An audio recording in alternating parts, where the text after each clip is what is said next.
Bueno, hoy quise que viniera alguien que yo admiro y con el cual siento una...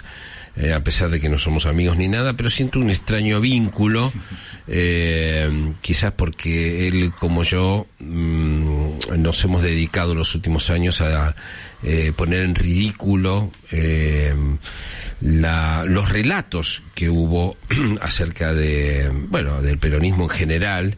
Todos han mentido como bellacos en esta historia, ¿no? Y creo que Diego Recalde puede atestiguarlo porque viene divirtiéndose, digamos, sí, y qué vamos a hacer manera, y qué vamos a hacer sino divertirnos con las mentiras de la historia. Bueno, recomiendo ir a las hemerotecas porque es el mejor antídoto contra el negacionismo. Sobre todo para aquellos que tienen dudas o niegan un poco. Para el negador total no, porque ese es irrecuperable. Pero cuando vos vas a la hemeroteca y empezás a hojear los diarios viejos, te empezás a dar cuenta que en realidad la cosa no arrancó en el 76, sino en el 73. Y que Perón, Isabel, Videla y el peronista Macera fueron socios en el exterminio. Los cuatro, no al unísono, tomaron la decisión de combatir a aquellos que habían desafiado al poder mediante las armas por fuera del Estado. El problema que vos tenés cuando haces algo así es que sin ley hay oscuridad y empiezan a ocurrir atrocidades. Pero esto arranca con mucha claridad en 1973, cuando Perón vuelve al poder a través de Cámpora. De hecho, ya tenés con Cámpora una chica de 17 años llamada Viviana Irene Ringach, que desaparece incluso antes de la masacre de Ezeiza. Esa masacre es una cosa que nunca ha sido investigada a fondo, porque cuando quisieron hacerlo, ¿qué hizo Perón? Si usted quiere que un asunto camine, ponga una persona. Si quiere que no camine, nombre una comisión. ¿Qué hizo Perón? Nombró una comisión investigadora para detener la investigación que en ese momento estaba haciendo Pablo Peralta Calvo, un juez decidido a ver qué había pasado realmente. Porque ¿qué pasó ese día? Y está en los diarios de la época. Perón, desde España, ordena que la seguridad de Ezeiza quede a cargo de OSINDE y sus grupos parapoliciales y que no intervenga las fuerzas del Estado. Que no intervengan las fuerzas para recordar, ¿no? La ultraderecha, Perón pone a la ultraderecha al servicio de la causa. Esto siempre ha sido negado por la JP y por Montonero, porque ultraderecha que actuó. Claro, ellos dijeron, no, actuaron solo. Mentira. Pero no actuaban nada solo. Es más, yo tengo las declaraciones de muchos de los que participaron ante sede judicial, diciendo, esto se decidió desde España, y Solano Lima, que era el vicepresidente de Cámpora, y está en los diarios de la época, dice, y además ahora tenemos la orden desde España de decretar el olvido, no hay que investigar esta masacre. ¿Por qué? Mirá lo que encontré en los diarios de la época, que también fue negado. Pasado un mes, todavía había madres que daban vueltas por los hospitales queriendo saber el destino de sus hijos desaparecidos. Porque ese día, más allá del cuento chino de Berbisky, hubo desaparecidos, torturados porque se montó un centro de tortura express en el Hotel Internacional del aeropuerto, asesinados y desaparecidos. Eso pasó ese día. Se quiso negar el hecho porque era una prueba, flagrante de que ahí había comenzado con claridad el terrorismo de Estado, y por orden de Perón. Porque Perón, contrariamente a lo que dicen si uno va a los diarios de la época, no era un viejito que no sabía lo que estaba pasando. No es que era manejado por López Rega, era la inversa. Él tenía muy claro y lo comunicaba a la prensa. Hay declaraciones de Perón donde dice: Pinochet me está enseñando a cómo combatir la guerrilla, y agrega, y yo dispongo de medios que crean menos son pocos. Señores, estaba más que claro el asunto, y ya había además asesinados y desaparecidos por su grupo parapolicial que empezó a llamarse AAA, esto es, Alianza Anticomunista Argentina, el 8 de octubre de 1973, en ese mítico cumpleaños del general, en la Quinta de Olivos, donde lo festeja con 5.000 soldados retirados del ejército argentino, y ese mismo día, esa misma tarde, porque en realidad arrancó al mediodía y fue a la tardecita, separó a 500 y les dijo: yo los voy a sumar a mi comando antizurdo, porque además tengo mucho miedo de que a Isabel le pase algo. Es decir, que agregó 500 soldados retirados, con lo cual esto te está contando que los militares ya participaban. Está bien, los retirados, pero los retirados también ya formaban parte, incluso en la masacre de Ezeiza, donde fueron protagonistas, porque uno de los tipos que estuvo en esa masacre del lado de Perón, y está en los diarios de la época, fue Zaineldin.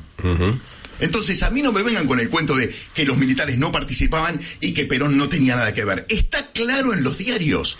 El exterminio lo inicia Perón, y para asegurarse la pata legal, el propio Perón nombra, siendo contraalmirante, a Emilio Eduardo Macera, un 6 de diciembre de 1973, como jefe de la Armada, obligando a pasar a disponibilidad a los almirantes, claro, que naturalmente tenían que haber accedido a ese cargo. Y después nombra a Videla, un 26 de diciembre de 1973, Perón, repito, lo nombra a Videla, jefe del Estado Mayor del Arma. Él necesitaba asegurarse la pata legal en la misma dirección ideológica en la que él estaba yendo. Recordemos que después de la muerte de Rucci, él reúne al Consejo Nacional Justicialista y le hace sacar un documento histórico en el que ese documento, Perón llama prácticamente a aniquilar, claro, y a destituir a todos, e ir contra la izquierda peronista que él había prohijado, contra la izquierda peronista y contra el ERP. Y Montoneros, ¿no? Pasó la clandestinidad, sí, por algo. Sí. Exactamente, y lo odiaban. Un detalle importante: Perón es el primero en usar el verbo aniquilar en la historia política argentina. Es el primero en usar el verbo aniquilar. Arranca en 1943 en un boletín del GOU del mes de julio, él los escribía, y después vuelve a usarlo en el 52, en el 55, y acá viene lo más lindo, públicamente, en 1974, en enero, después del copamiento de Azul. Habla de aniquilar. Repito, Perón, no jodan. Él fue el que ideó que a los grupos revoltosos, díscolos, que habían cargado los fierros, había que exterminarlos por fuera de la ley, porque además era un tipo ansioso, y él sabía que la ley no le daba respuestas. Hizo lo mismo que hizo entre el 46 y el 55, que también es algo para destacar, porque hubo desaparecidos, asesinados y torturados por el Estado, también en la primera y segunda presidencia de Perón. Estamos hablando con Diego Recalde, estamos metiéndonos en las... Perdón, estoy yendo demasiado en las hemerotecas, para recordar la verdad después de tantos años de mentira. Son las 12:31, vamos al Mitre, informa primero y volvemos con el Dale. Bueno, estamos acá con Diego Recalde, escritor, productor, buceador de hemerotecas, y Verónica le quería hacer una pregunta. ¿Cómo se te ocurrió sumergirte en este mundo? ¿Por qué? ¿Cómo empezó esto para vos? Tiene dos causas madres. La primera, Tangalanga. Yo hice una película hace muchos años donde salí a buscar a las víctimas que el tipo llamó, sí, para darles el derecho a réplica y completar el otro lado del cassette, ponerle rostro a esa voz anónima. Y entonces me puse a mirar avisos clasificados de los años 70, 80, 90 para rastrear el teléfono y de esa forma obtener una dirección y salir a buscar a esa víctima. La curiosidad es más fuerte que el amor. En un momento dije, che... ¡Qué frase! Sí, es una energía muy poderosa. ¿Qué pasó a nivel político antes en función de lo que nos vienen contando? Y me puse a leer esos diarios viejos. Y me metí en la sección política en los años 70, en distintos diarios, 80, 90, incluso fui más para atrás, fui hasta el 50, hasta el 40, para ver si efectivamente nos habían engañado. Ya lo presuponía a través de los relatos de mi viejo, que me había contado algo, porque yo tenía 6 años, mi viejo me hablaba como si fuera un adulto. Y me acuerdo que, perdón, me emociona el tema, pero no importa. El día del golpe de Estado, no fue ese día que Videla habló a la sociedad, habrá sido a los 2-3 días. Mi viejo me dice, no me olvido más, este va a continuar con lo que empezó Perón. Eso para mí fue una clave, una clave. Yo no sé si recuerdo cuando me lo dijo, cuando él me contó que me lo había dicho. Él se refería a pelear contra las organizaciones. De esa misma manera. Es decir, salir a exterminarlos por fuera de la ley. Porque esto se podría haber resuelto de otra manera. De hecho, el Camarón de Lanús, aún con alguna que otra arbitrariedad, tenía el tema bastante controlado. El gran error histórico es la liberación de los presos el 25 de mayo de 1973 a la noche. Ahí cambió para siempre el mapa argentino, porque además no solamente salieron los que estaban presos por subversión, salieron delincuentes comunes que después fueron fuerza de choque de la misma izquierda. Me suena. Entre ellos estaba Aníbal Gordon, que salió libre y estaba en ese momento detenido. Decime, Diego, ¿qué otras cuestiones? Porque a veces me mandás cosas muy humorísticas sobre... que no me hace reír porque dan vuelta completamente la historia de los kirchneristas con respecto a la izquierda peronista, ¿no? ¿Te acordás de...? Mira, una que no sé si es humorística, yo le puse un remacho humorístico, es que cuando Firmenich da una conferencia de prensa en una emblemática casa del barrio de Martínez para comunicar a la población que había cobrado $600 millones por el rescate de... 60 60, disculpa por el número, la inflación me agarró. 60 palos verdes por el sí. Pueden ser 600 de ahora. El secuestro de... Bueno, sí, más o menos. Sí. Lo hizo desde una casa que funcionaba como un centro de detención y tortura montado por la CIDE ya desde el año 74. Uf, no acordaba eso. Sí. La CIDE fue creada por Perón, además. Además que fue creada por Perón, ya tenía casas donde pasaban a degüello a los militantes de izquierda. Y en una de esas casas, el propio Firmenich, donde le sirvió a los periodistas que llegó con los ojos vendados para que no supieran la ubicación de esa casa, ¿no? Vino Montonero para brindar por los 60 palos verdes.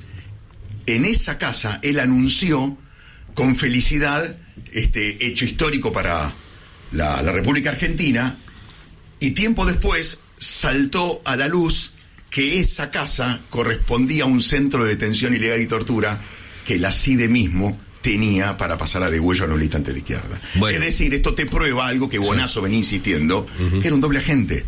Claro, hay elementos, y otro elemento más que para mí es increíble que pase inadvertido, que nunca se entendió del todo. ¿Cómo puede ser que en 1974 Firmenich cae preso y enseguida lo liberan?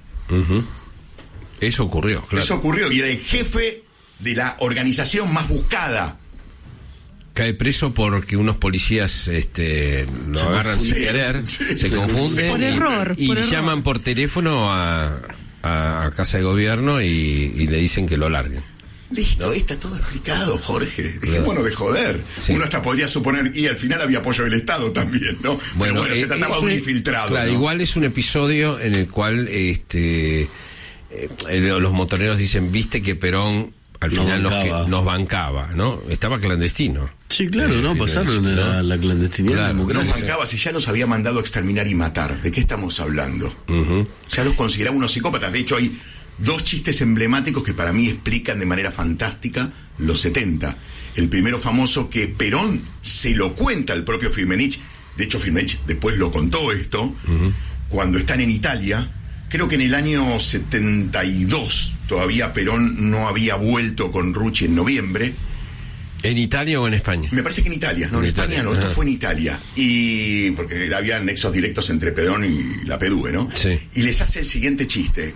El famoso cuento de cuando un adolescente cumple los 12 años en la colectividad judía, se lo premia con un regalo especial.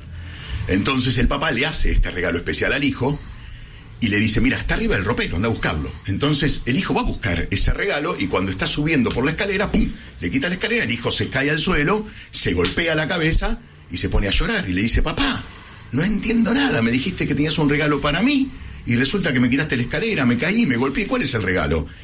El regalo que te estoy haciendo, así se lo dijo Perón a Firmenich, es que tenés que saber que no tenés que confiar en nadie, ni siquiera en tu padre. Y le puso la mano en el hombro y le dijo, está claro. Tremendo, ¿no? Y el otro chiste que para mí explica los 70 es esos montoneros enterrados en el jardín de la Casa de Gobierno, con la cabecita al aire, pero todo el cuerpo enterrado, Perón meándolos, y el otro montonero que le dice al montonero meado, ¿viste que el general no nos iba a cagar? Bueno, en estos dos chistes están explicados los 70. Claro, tan explicado en los 70. Claro, porque el segundo lo que explica muy claramente es una actitud de los montoneros, que los montoneros todo el tiempo decían, no, pero Perón está con nosotros. Perón está con nosotros. El viejo. El viejo está con nosotros, no, olvídate. Esto es una táctica hacia la derecha para confundir a no sé qué, pero en realidad está con nosotros.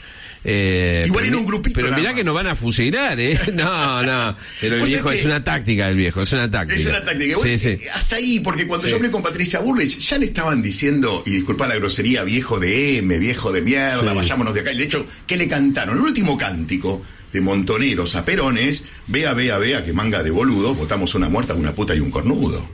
Esa fue la última canción que le dedican el 1 de mayo de 1974. Tremendo. Se van de la plaza expulsados por Perón, que lo llama imberbes y estúpidos. Y no nos olvidemos un detalle no menor. El primer discurso que da Perón una vez que es presidente, que es el 17 de octubre de 1973, lo hace protegido por un vidrio antibala. Sí. Muchachos. Sí. Porque estaba convencido de que ellos se lo iban a cargar y la guerra ya había comenzado. Basta de la ficción. Ya estaban peleados a muerte, ya se odiaban. Podría haber algún grupito de psicóticos como ahora que... Y lo de Rucci fue eso. Lo de Rucci y lo de Mujica también, que vino después, ¿no? Pero me estaba acordando de eso por Magra, ¿no? Pero claro, esa fue la advertencia. Y vos sabés quién era el verdadero sucesor de Perón, porque esto no se decidía, desde afuera, ¿no? La PDUE tuvo mucha injerencia en la Argentina. Era Masera. Masera se juntaba todos los sábados con Perón a tomar aperitivos y comer empanaditas. Bueno, desde que Perón Masera aspiró como tantos otros militares a ser el nuevo Perón, ¿no? Porque muchos quisieron ser el nuevo Perón. Y algunos rodearon a Masera con esa intención. Masera, recordemos que tuvo preso al peronismo, digamos, ¿no? Porque tenía a los 33 orientales, que era un barco donde fueron a parar, Antonio Cafiero, los dirigentes más de base, de superficie, digamos, ¿no? Y en el 83 casi más también. Después en la ESMA, perdóname, en la ESMA... eso yo lo vi en días de la época y no lo podía creer. ¿Qué cosa? Perdón. Que Masera casi era el compañero de fórmula de Luder. Yo se lo conté lo encontré en diarios viejos, se lo conté a él. Fue el único candidato que bendijo Isabel, el único. Y además, esto dicho por el mismo peronismo, no es un trascendido periodístico. Vittel estaba enojado porque iba a dejar de ser vice. Y el vice iba a pasar a ser Masera. De hecho, hay un dato no menor. Masera terminó preso por Salvi por el famoso caso Branca. Pero antes, el viernes 4 de febrero de 1983, que es el día del cumpleaños de Isabel, viaja a España. Ese cumpleaños lo pasa a solas con Isabel. El sábado 5 de febrero vuelve a juntarse con ella y el domingo 6 también. El rumor que ya circulaba es que además había una historia de amor y que tenían encuentros secretos donde ella se cambiaba el nombre y se hacía llamar la señorita Roma, que Roma al revés es amor. Pues bien, esto que sucede en España en el 83 en febrero, cuando ella no recibía ni a Robledo ni a Luder, generó más que un malestar en el peronismo. Es, ¿qué está tramando esta mujer?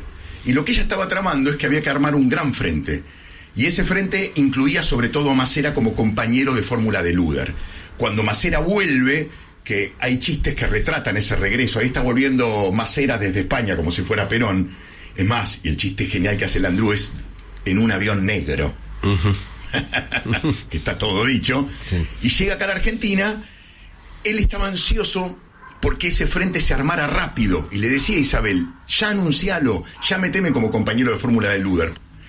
Y entonces Masera le dice, porque si yo soy vicepresidente de la fórmula ganadora, porque todos daban por ganadora a Luder, no voy a ir preso. Nadie se mete con el peronismo. Con los militares puede ser, pero con el peronismo no. De hecho, Masera cae preso por un asunto de polleras, porque Branca, a fin de cuentas, fue eso, y por eso la Armada le suelta la mano. Le dice, mirá, nosotros bancamos desapariciones ideológicas, pero desaparición de un empresario por un tema de amores, no. Y por eso le sueltan la mano. Pero él estaba ansioso porque Isabel lo nombrara rápido compañero de fórmula de Luder, para evitar ir en cana, porque con el peronismo no se iban a meter. Porque da más miedo que los militares. Esto lo dijo Alfonsín también. Dijo, yo voy a juzgar a los militares porque de hecho, el peronismo me da mucho miedo. Dejaron fuera del juicio todo lo que pasó antes deliberadamente. Motivo por el cual Favaloro, que era muy antiperonista, Él dijo que era por razones de salud de su mujer, que se bajaba de la CONADEP. Después quedó en evidencia cuando Isabel llega a la Argentina a negociar la impunidad y él le manda una carta incendiaria a Alfonsín con copia a la CONADEP. También está en los diarios de la época. Y además el peronismo dejó que Isabel se vaya, ¿no?, a Cochinga con la esposa de Macera, la de Videla, y la Agosti no nadie dijo nada. Nadie dijo nada porque... Siguió la continuidad institucional como si... Porque son lo mismo. El día que entendamos que es un cuarteto exterminador, se acaba la ficción. Pero las pruebas están. Mirá, te invito a que agarres los fallos de la justicia que vienen a reparar económicamente a las víctimas del terrorismo de Estado. Compará los fallos del 73, 74, 75, 76, 77, etcétera. Son casi iguales.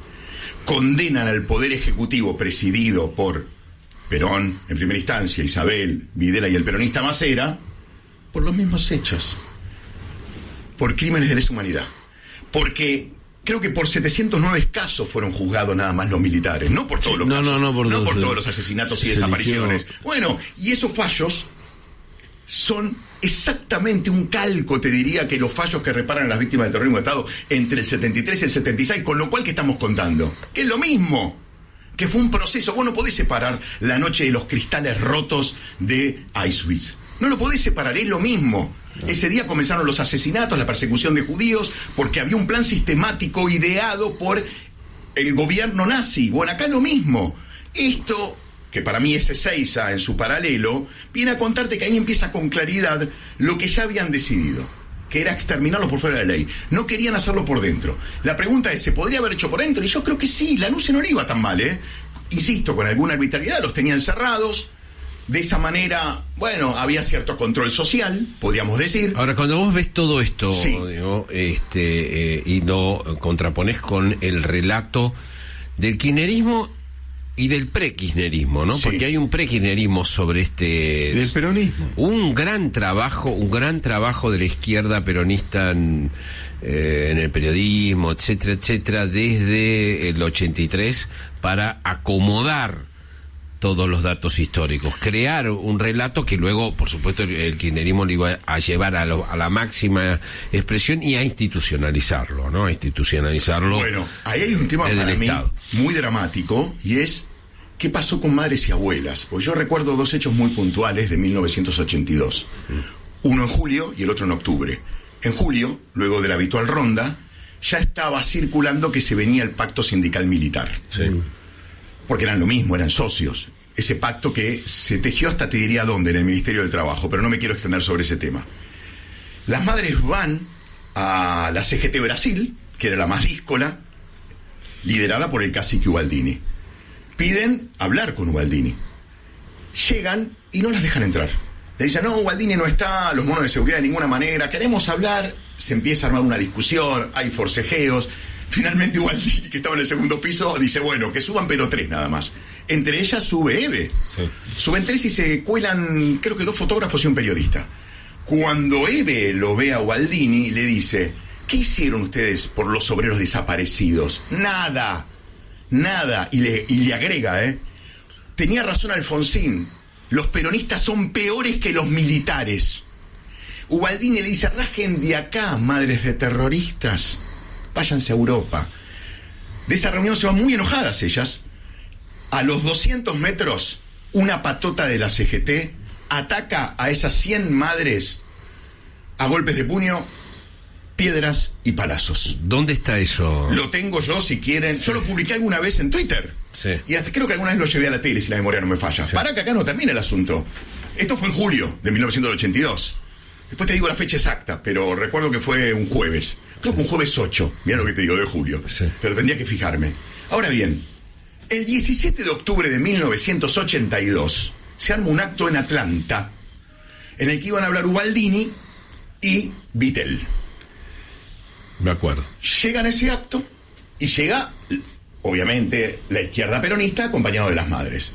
Empiezan los cánticos, la guerra de cánticos, como en Ezeiza. De un lado cantan, aquí están, estos son los soldados de Perón. Del otro lado, aquí están, estos son los imberbes de Perón. Sí. Después, si Evita viviera, sería montonera, cantan los de izquierda, y los otros le contestan, si Evita viviera, sería compañera. Bueno, empiezan a cantarse cosas, la cosa se pone muy espesa y termina otra vez en objetos contundentes, piedrazos, palazos, piñas.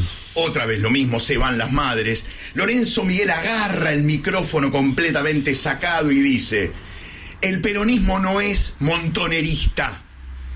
Nosotros vamos a salvaguardar a las Fuerzas Armadas. Como para dejar en evidencia el pacto sindical militar. Uh-huh. Esto no te lo cuentan y tampoco lo quieren recordar las madres. De hecho, después hubo una nota larguísima a Eve donde decía, bueno, después vino Gualdini y nos abrazó, pero para mí eso no es reconciliación, porque es cierto, nos vino a pedir perdón, pero lo que pasó fue tremendo. Estaban muy dolidas en aquel entonces. Y el peronismo no quería saber nada con las madres de Plaza de Mayo, absolutamente nada, pero encima hasta las agredió físicamente, que eso es lo que no se cuenta. Yo tengo los recortes de diario, o sea, no me la contaron, que narran hechos, porque los periodistas son los historiadores del presente. Uh-huh. Por eso son tan importantes, ¿no? Y yo los reivindico en un punto, porque vienen a contarte cosas que después sirven para reconstruir la historia. De hecho, se nutren los historiadores de los recortes de diarios y las revistas, ¿no? El problema es que cuando la vieja idea de la historia la escriben los que ganan, los que...